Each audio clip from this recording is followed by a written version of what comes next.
into it. Maybe it'd be more interesting. Relegation is always great. Joining me now on the West Her Hotline, the host of Bet Sweats on the BetMGM network, Sam Panayotovich. Sam, look at you now. You wake up one morning and Sam's on FS1 after a college game, and then he's on Dan Patrick. You know what I do to step up your show? You know what I'm doing right now in my glamorous life, Mike? I couldn't imagine. No. I'm filling out expense reports, which are the bane of my existence. It's my least favorite thing to do on planet Earth. I'm sitting here. I can do a lot of things quickly. It takes me 45 minutes to do one expense report. I'm ready to launch this computer out the window. At least it means you're going places. I guess. I'm taking trains to New York on Wednesday and coming back on Thursday. It's not exactly glamorous. Okay. It's something. It's something that you're keeping track of so you can get reimbursed by the company. That's good. Well, what a great time of year. And, what else do I want to know about your, burgeoning career here? You were on after maybe Nebraska or Minnesota last night? Minnesota UB? What was the deal? So we do bear bets with Chris Felica. It's Felica, Jeff Schwartz, who played in the NFL, and myself. And the show has been mostly podcasted for the last few years. They have decided, the digital side has decided, let's package the podcast on video and audio. So now we're on Apple, Spotify, YouTube, and then they've been able to sort of crank it where they can get it on TV format. So they splice up that 40-minute show we do and package it for TV now, which I didn't even know until last week. They didn't even tell us. Oh. So I was sitting at home and I was getting a bunch of texts about, hey, you're on TV. And I'm like, no, I'm not. I'm having a bourbon on my couch. And then I flipped the channel on and we were on. So it's cool. It's an exciting time.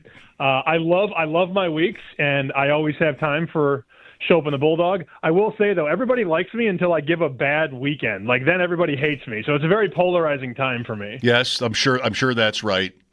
Yeah, similar here. One day they came in and said, we're putting cameras in your studio. I'm like, oh, well, that'll be interesting. Let me, talk to my people and see how that's going to change how things go for me here. No.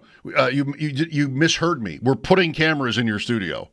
So same kind of thing happened here. They just tell you how it's going to work. Micah Parsons, Sam. So I caught some of your show today, and I was on the air yesterday when it happened, and I went, maybe it was half an hour after it happened, I went to look at what kind of effect the trade had on the markets, because I figured this would be one. I mean, this is one of those rare non-quarterback developments where I think people would act, in terms of spreads and futures bets. I don't know what Green Bay was before the trade, but when I looked, they were the favorite in the NFC North. What were they before? They were about 3-1, give or take. Some books had 280, some books had 325. They were consensusly priced about 3-1 to win the North. And the first thing I do at least, when a big move happens, you watch the overreaction.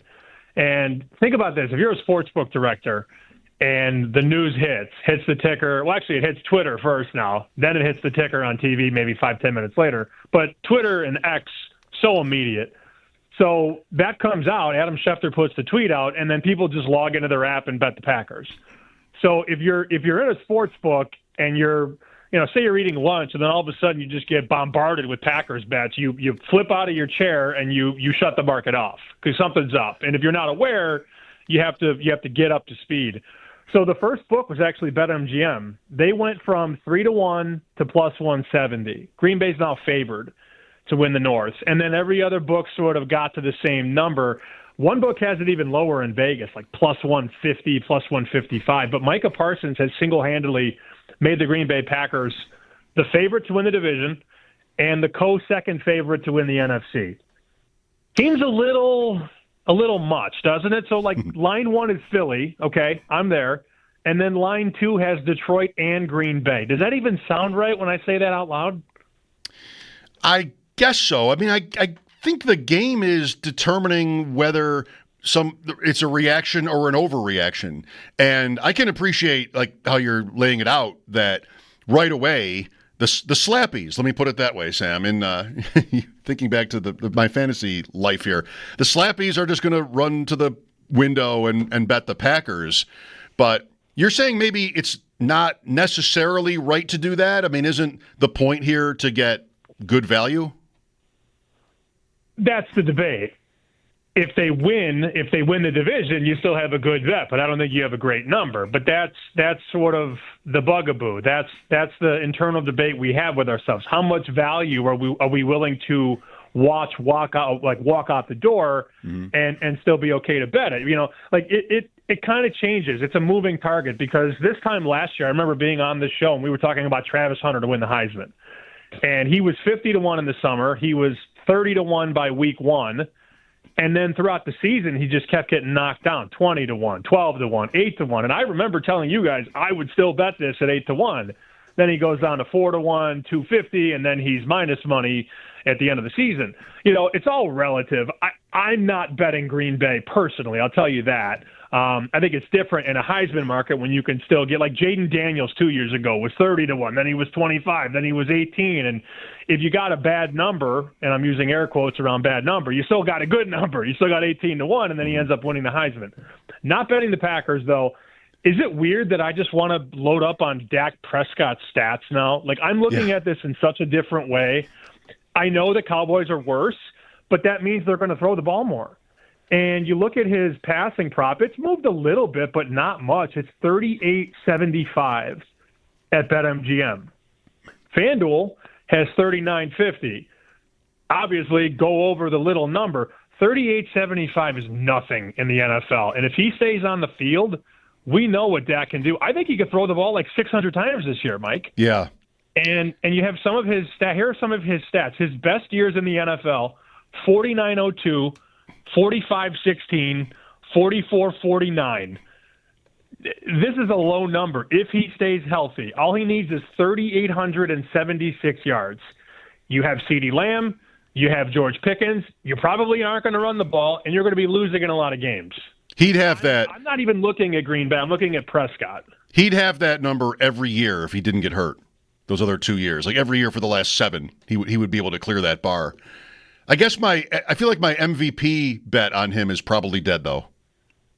They're the Bengals of last year. He's going to have huge numbers, but they're not going to win enough games. Right. They need to win 12 games, win the division to have a chance. Good luck.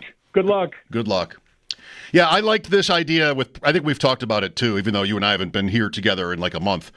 But the idea of going over on Prescott, I liked it already. In fantasy, Sam, everybody loves him. The addition of Pickens. Pickens is shooting up fantasy boards too, which is interesting, even without the trade yesterday. But wide receiver 2 in Dallas. People like Ferguson. Lamb's a top 5 pick every time, pretty much.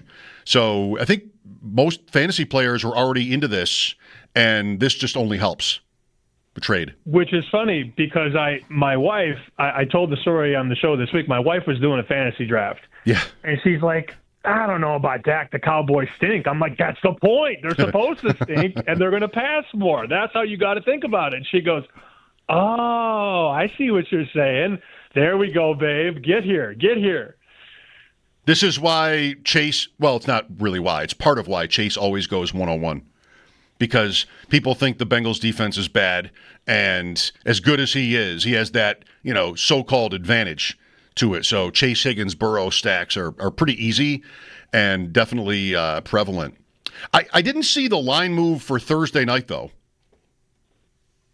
Yeah, it's about 7.5 at a couple places. So it did blow through the 7, which is the most key number in the NFL. I would argue 3 and 7 are equally as important. Some bookies would tell you 7's more important. I don't know because games in overtime can land 6. So I think 3 is a smidge more important. But anyways, 3 and 7 are very important. It's now through 7. It was mostly 6.5, 7 before the trade, and now we've gone through that 7. The total moved up an eyelash, 46.5 to 47. Some books have 47.5, but not much movement on the total. That's a huge move, though, to go from 6.5 to 7.5 because 7's a very important number. Mm-hmm. Sam Panayotovich, Bet Sweats on the Wester Hotline. I'm Mike Schopp. Bulldog is off today. He and I get rolling together again on Tuesday after Labor Day. So you already know this because I've told you, but I went to Louisville for the weekend. The casino where we drafted was actually in Indiana, right across the state line. And there it was, just popped right up on my app, awards bets. So I did, on my way home, remembering that I was on borrowed time, being almost back into Kentucky, pull over, Sam, and you've probably done things like this in your life, pull over and made the Prescott bet because I just remembered to do it before I crossed. And while I was there, I made the George Kittle bet that you and I talked about, Offensive Player of the Year. I mean, it's nuts. I was in a conversation with 4 or 5 guys explaining to them the bull case for Kittle and how, at plus 1,500 or what 15,000 it was, whatever it was, like why I did it. And I just got blank stares. Oh, well, he might end up getting more of target share in San Francisco with Debo gone and Ayuk hurt, and their schedule's real easy. And they're looking at me like they're thinking a tight end is going to win Offensive Player of the Year. Like, well, that's why the odds are the odds, but I did it. He would be the first. I can confirm he'd be the first tight end. Yes. I don't hate a bet though. As I say that, I do remember scolding you because you bet 150 to 1 and there was like a 250 to 1 in the market. At that point, though, I guess it's not that big of a deal, although it is. Wink, wink. It will be. It has turned into a non-quarterback award. So basically what the league has turned into the last, 6 years or so, the quarterbacks win the MVP, and then it's the position guys that win the offensive player. So let's go back to 2019, Michael Thomas. Then Derrick Henry, Cooper Kupp, Justin Jefferson, Christian McCaffrey, Saquon Barkley. So it's been your most dominant, what would you call them, flex guys in fantasy? Skill positions. Yeah, sure, skill position guys. So the quarterbacks are now the MVP guys, and you know the list there. It's Mahomes, Burrow, Allen, Jackson, Jaden Daniels on line 5, believe it or not. We're there, apparently. Seems like a lot. I mean, to have Jordan Love at 20 and Jaden Daniels at 9 seems a little off. The math ain't mathing there, but that's the hype on this kid in Washington, man. Do you have a favorite or a couple of favorite individual awards bets of your own for this year? Yeah, I was betting so much Jonathan Grenard, Defensive Player of the Year in Vegas, it made my head spin. I went into my coat pocket the other day, and I was looking for a chapstick, and I pulled out a $100 ticket on Grenard to win DPOI to win $10,000. I'm like, oh, great, another one. I was just picking them off, man. I think I have like 5 of them floating around this house somewhere. So that's probably not going to win, understandably. So you're betting a thing at 100 to 1. It's probably not going to win, but I do think that's a top 3 defense this year, and Flores is going to blitz and blitz and blitz. They added Jonathan Allen. They added Hargrave up front. So I think their linebackers, Van Ginkel and Grenard, are going to have big years. But in terms of realistic bets that I actually believe can win, I bet Omari and Hampton, which we talked about 3 months ago. I mean, this is before Najee Harris blew off fireworks in his face. Now Hampton's like 7 or 8 to 1. We bet 15 to 1. And then OPOI, I'm all in on McCaffrey. Anything north of 20, I keep buying up. People keep telling me, they don't have receivers. I'm like, they have Christian McCaffrey. Come on, give me a break. Yeah. So you're on Kittle. I'm on McCaffrey. Those guys are going to get fed like crazy this year. And that's what Kyle Shanahan does. He gets the ball to his best players. I'm hearing McCaffrey looks as good as he's been. So that might be a little hyperbolic, but remember, he did win this award 2 years ago. Over Tyreek Hill, who was almost at 2,000 yards. Wasn't that the same year? Or maybe that was the year before, but still. He was unbelievable. And then, he always gets hurt. No, he doesn't. Don't be lazy. And then when you have people that say that, like I was actually on with Dan. You mentioned DP. And he's like, well, McCaffrey's always hurt. I'm like, Dan, he won this 2 years ago. And he said, yeah, well, he got hurt last year. And I said, yes. That's baked into the price because Christian McCaffrey last summer was 6 to 1. Now he's 22 to 1, 25 to 1 because everybody is saying, oh, well, he always gets hurt. And that's all part of it. So I found myself on 3 players in markets: Grenard, defensive player, long shot; Omari and Hampton, offensive rookie; and Christian McCaffrey, offensive player of the year. Don't you love the injury people? Like, don't you just want to have them? Don't you want to just build a sports book and have them play at it? The injury people, it's like you can't. There's no talking to them. There's no amount of evidence that will just sort of convince you, don't worry about this. And yes, he can get hurt. So could Genty. Like, just don't worry about it. You just want to be able to play against those people somehow. It's hard to pull that off, but it'd be great to be able to do it. You're right. I wish I could just one up with them all season. But here's the truth. I'm not betting players. I'm betting numbers. I would never bet Christian McCaffrey. Like last summer, the reason I bet Saquon Barkley, because Saquon Barkley was 25-1. Saquon Barkley is now 5-1 to win the same award. And I got a text yesterday. Hey, we like Barkley again? No, we don't. We're not betting 5-1. We want to bet 20-1 or higher. So you basically, in all these award markets, the perception, the love, the hype, it's all on the guys at the top. Anybody can take the guy on top. That's easy. Anybody can bet Joe Burrow MVP or Saquon Barkley offensive player. What I'm looking to do is buy the dip perceptionally on guys like McCaffrey, who was, again, 6-1 last summer, and now he's 25-1. I wasn't betting 6, but I'll bet 22, 25. Totally. Just a couple of minutes left with Sam Panayotovich. My alma mater-in-law tonight, Baylor against Auburn. My wife's excited. She knew about this game before I did, which, if you knew us, would maybe find that a little bit unusual, but I'm not always that up on college. Who do you like there, and who do you like in Texas, Ohio State? I did not make a bet on Baylor. I know some guys, though, that bet Baylor +3. That number is now Baylor +1. Wink, wink. So those guys got a good number. I have nothing on the game, but I do know some guys that did take +3 on Baylor. I find myself on the over in the Ohio State-Texas game. There's a 46.5 now, DraftKings and FanDuel. This number in the summer was 50.5. So it's moved 4 points, and it's gotten through that big key number of 47. Look, I know Zach's producing your show. I'm sure Zach is terrified about the Texas secondary against Jeremiah Smith and Carnell Tate, 2 NFL receivers. But also, Texas should move the ball, too. And Arch is going to run tomorrow. I think we're going to see a lot of big gains from Arch. Texas faces an Ohio State defense that lost 8 starters off its national championship team. And, oh, by the way, their defensive coordinator left Ohio State to go to Penn State. So I understand these are young quarterbacks and maybe inexperienced offensive lines, but there's NFL talent all over the field on offense, and I actually think these defenses are overrated. I'm over 46.5 Ohio State, Texas. Who would leave Ohio State for Penn State? Jimmy Knowles. Jimmy Knowles would. I say this as the son of an Ohioan, but who would leave Ohio State for Penn State? Wow. I mean, obviously somebody doesn't watch sports.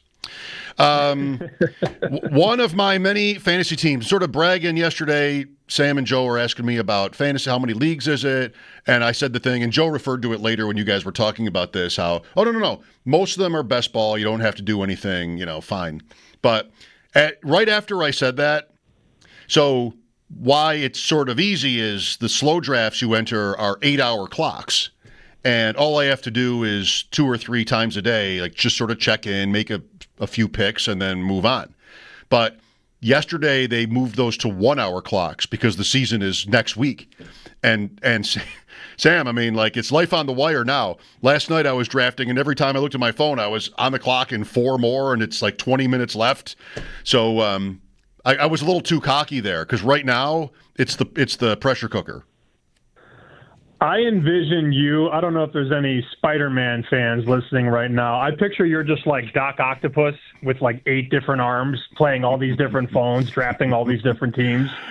I can't even imagine what you look like in the war room with all these things going on at once. It's not pretty. You have your fingerprints on one of my teams, Rumhams. Just randomly, I love Rumhams. Randomly naming teams, and the time we talked to you about Rumham, we decided to, name a team that. And Sam, I like it. This is a team I just bought and then worked on. I'll have to decide Knicks or Fields next week. That'll be, that's probably projections-wise pretty close. Genty, Jalen Warren, Flowers, Olave, Debo, Myers, Pearsall. Then 2 of the fun rookies, Krosky Merritt, Bashal Tootin. I'm rooting for us. I don't know who half those guys are. Can I give you my first 4 picks in my one draft? Yes. Can I give you my first 4? Yes, of course. So this is a 12-player league. I had the 6th pick, snake draft. I went McCaffrey, Nico Collins, Terry McLaurin, Joe Burrow. You started great. I feel like it's early on McLaurin and Burrow, but, Nico at 207 is great. That's really good. McCaffrey, you're bold enough to do it. No problem there. And McLaurin, who knows? I mean, maybe you'll put down the same year as last year, and you'll be loving it. I had to go Burrow, though, because they started taking – Hurts went off the board. Allen went off the board. I laughed. Mahomes went in the 3rd round. I love that. But I want to get my guy. I wanted Burrow because I had Burrow last year, and I did really well. So I'm bullish to a fault. I know what you guys say. You can't take a quarterback early.